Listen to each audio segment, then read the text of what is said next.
És megkérném Sian Borza József urat, hogy szóljon egy-két szót a versenyzőkhöz.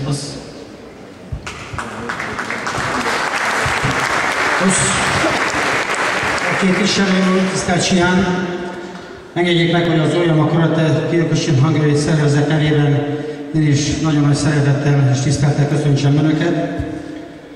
Köszönöm külön Sian Furbo Kálmánnak, hogy meglátogatott bennünket.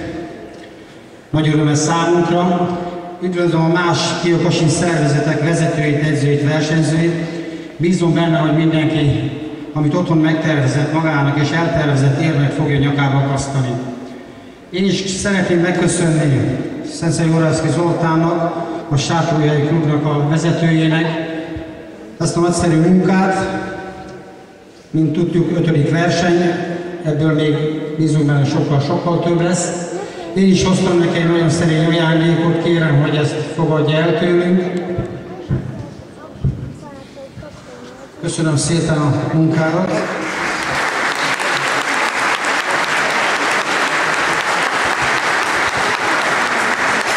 Fontos állomása nekünk a versenyidőszakunkban a sátorjai verseny, hiszen minden évben van egy olyan rangos eseményünk, mint EB világbajnokság világkupa, idén júniusban világkupa van, és ez egy fontos állomása a versenyzőinknek.